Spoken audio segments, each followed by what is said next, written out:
Hello and welcome back to another video. I'm Trip. Today I'm working on my Sunday Cup Honda Fit, and we're going to be working on adding these real camber shims. These cars didn't come with any real adjustments to get camber in the wheel, so the only things you can really do is add shims behind essentially the brake drums. In the fronts you have a few options, but in the rear it's really the only way. Well, maybe not the only way. There are some more extreme ways to add camber, but this is probably the better option than bending your trailing arm, whatever that damn thing's called back there. These are the Cheddas Auto's wheel shim kit. You can get them in 3 different sizes. You can buy them as a set or just individual. I bought them individual. I think you can get 1.5 degrees, 2 degrees, and 3 degrees. So this should give me roughly 3 degrees in camber. Also, bag of bolts. New bolts are always good. Now there's 2 main reasons why you would want camber on your car. One is for that hot boy look where your tires are like this and you want your slammed car's wheels to go into your fender. And the second reason is for race car reasons. Okay, why would you want camber for a track oriented car? Let's talk about it a little bit. If you notice on this tile, it's kind of a little bit more worn on the outside than it is on the inside. That's because going around a corner, this portion is getting hotter than this side. See how it's wearing more. If you camber it, it will even out the load. It will make your surface area bigger when you're going around corners. So you're going around a corner, it makes the surface area larger when you go around a corner. But when you go in a straight line, it's going to use more of this portion of the tile. So it's kind of bad for daily driving use and stuff. It will start to eat up your inner side of the tire if you go a little too extreme of camber. I know I'm not the best at explaining this stuff. So just keep in mind, this can have some slightly negative effects on a daily driven car or car you drive on the street. But let's get started. Let's throw these things on them. Like most jobs, first thing I want to do is jack the car up and take your wheel off. You're going to want to take your little cap off. Also your actual brake drum off. In order to remove your brake drum, the easiest way is to get a bolt that threads into it and screw it in evenly on both sides. And it doesn't pop right off. The problem is I'm being a dummy, left e-brake. Should be a little easier now. After that is off, like I said, you want to take this cap off. That way you can take your whole hub axle bearing out thingy. Next, you want to take your big nut off. After you bend your tab, you need a 32mm socket. Yeah. Okay, hub is out. Now, next, this cylinder is going to have to come out, which is these 4 bolts to take the whole brake thingy off. But before I do that, I'm going to disconnect the e-brake line right here. It's like a 12mm bolt. I'm going to take out, that way this has somewhere to go. I can swing it out of the way. Also, these lines up here, there's a clip. To unclip it, push that little tab towards you and raise it up and pull these kind of lines out of the way. That way when we take this off, we can swing it out. These are 14 millimeters. They can be pretty tight, so you might have to use a breaker ball to break them loose first.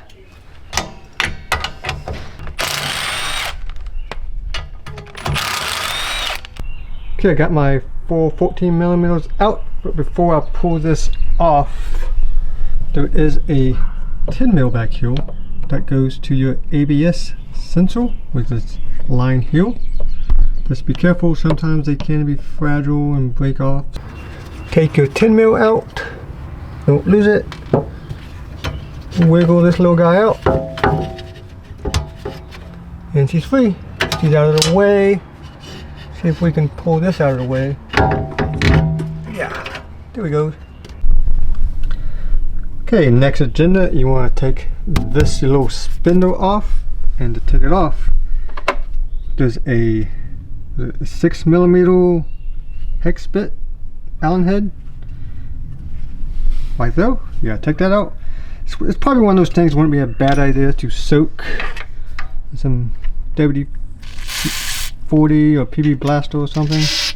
Probably let that soak for a little bit, then I'll bust that loose. This is by far the worst part. I felt like I was gonna strip this out.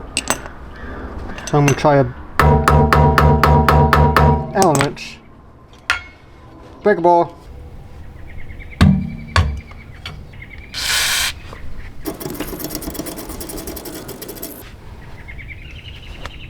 Hey, I got it out. Hopefully the opposite side comes out just like it.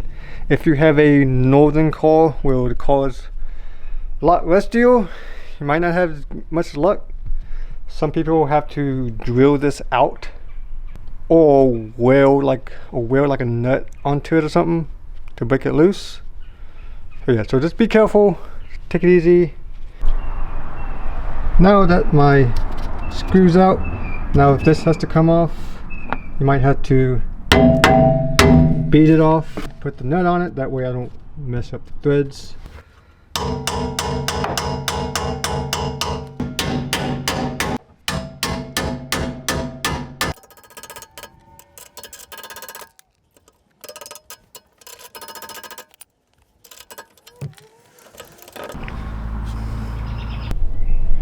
Hey, I got this off. Took a lot of persuasion, but it's off. You are going to want to clean this surface and also clean this surface before you put it back together. Now, if you noticed, I was hammering on the nut and not like on this. You want to keep this clean.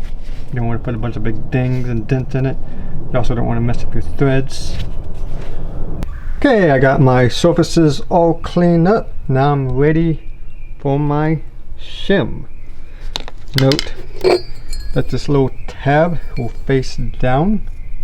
The thicker side goes down, the thinner side goes up. Also, you want to use the hardware it comes with it. As you can tell, they are slightly longer since this is a spacer. You want to get as much thread engagement as you can, so use the new stuff. Before I run this one completely all the way down, I got the other four started. That way it is in the right position where I want it. And once you know you got it where you want it, then you can start snug all 5 of them down. After I got this tight and everything I know is lined up in the right position, I'm going to zap these 4 back out. Well, before I put this on, I'm going to put my ABS sensor back in. Don't forget your little 10 mil in the back. ABS sensor's on. Slide this thing on. Now I can put these back on. These are 17 millimeters. You do want to use a breaker ball in these. Make sure these are good and tight. Last thing you want is this thing to fall off.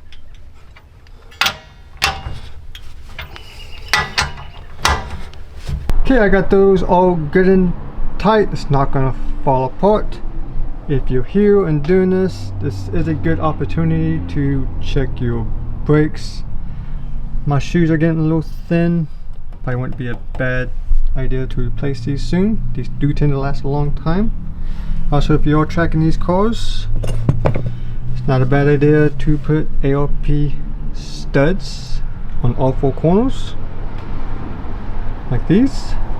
All you have to do is hammer these out, hammer new ones in. I do have a video in doing that. I did go ahead and grease this up and throw it back on. Now I gotta put my nut back on, tighten that up.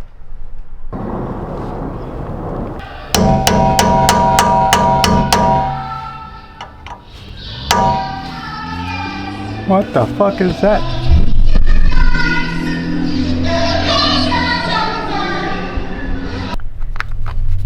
Hammer your little cat back on. And don't forget to put your 12mm nut on your e-brake. Snap all these lines and wire back in. And this side is done.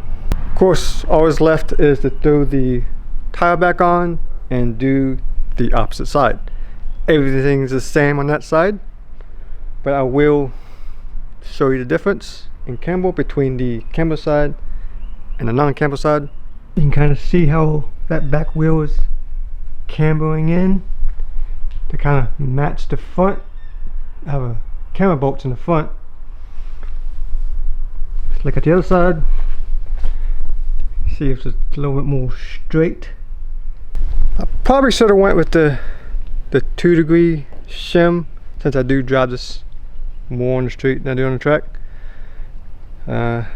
Might come bite me in the butt later by wearing out tires, so I might swap those out later. But at least I know how to do it. You guys know how to do it. Now I just have to do the other side. Shouldn't take me as long since I got experience on the first one. I'm also not recording this one. All in all, it's not a bad job. It's not super complicated. The only sucky part is getting this bolt out. Just try not to strip it, especially if you have a northern westy car. This is a southern car. It's been in the south most of its life, so it's pretty rust free. But that is it for this video. If you want to see more Honda Fit Sunny Cup car build content, this is the place to be. Hit that subscribe button if you want to see more. Also, check out some of my other car builds. And until next time, peace out. See you later.